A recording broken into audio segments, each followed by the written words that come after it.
So I took lectures or sort of mentoring from two IELTS teachers.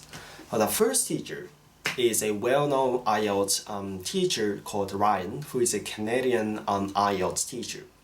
Okay, so what I think about him is, first of all, he's really a good guy. And well, he promised that he would get back to me like within 24 hours every time I submit my work, but well, he usually failed to do that, and well, he sent me back the writing like within 26 or 7 hours usually. But well, that's I think an acceptable stuff, right? And then well, he was generally a good guy, and his work was pretty much minute, and I think his strategy was sort of really solid and very easy to understand. And I used his method in order to get 8.0 in writing on my second try, but I ended up getting 7.5. Even though he was all the time, giving me the score of 8.0 on my task 1 and task 2. So, well, the reason for it, I think, is that his method is well, pretty weak in getting task response. Okay, this is my opinion, so please be choosy. Okay, but this is my opinion, so I reckon his method was pretty weak in getting task response. And well, because for instance he used 4 sentences in the introduction and only 4 sentences in one paragraph, in one body paragraph, so it's very difficult to become pretty much persuasive. Okay, so which means that it's gonna get pretty harder to get a good score in task response and thus coherence. So I think Ryan is pretty good for those who are aiming at 7.0 because his method is very easy to follow, but not for those who are trying to get 8.0, I guess.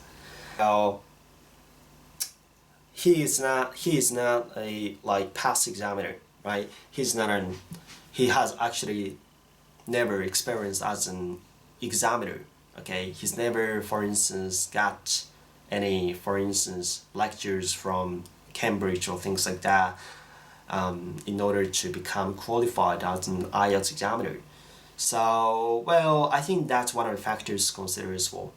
Okay, so on my third try, okay, I got a lecture, okay, from Hack the IELTS. Okay, so Hack the IELTS is not a past IELTS examiner, but he has a huge amount of knowledge, and it seems that, well, he has before taken some, for instance, lectures regarding how to become qualified as an IELTS examiner. There is something like that, I think in the United Kingdom maybe. Not really sure about his identity, but well, his advice is pretty persuasive all the time.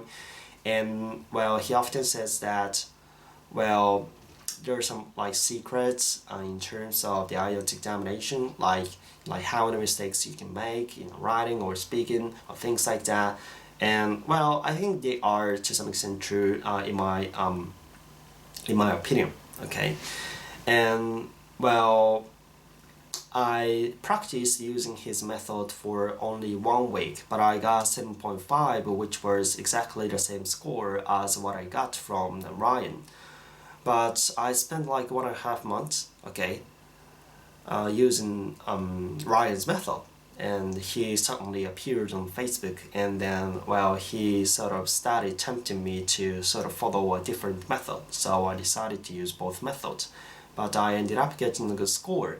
So well, what I can say is that, well, I'm not really sure which method is better, but I think Hack the IELTS method is better, okay, because bodies are bigger, and also there isn't a really solid sort of method, okay, to follow. So for those who can sort of write some sentences freely, I think his method is sort of easier to use, okay. So that's all about it. But well, the reason why I could get a good score, okay, in writing is that, well, I became sort of able to make error-free sentences, okay, using easy vocabulary but all the time paraphrasing them. So I think that my task response is sort of weak still, but well, what I would like you to know is that, making no mistakes during the exam to definitely make you sort of reach 7.0 at least. So I think you should keep them in mind if you're trying to get 7.0 in the writing part. Okay, so in the next video, I want to talk about a speaking part. So if you're still interested in my experience, please watch it. Okay, so thank you for watching this video. See you next time.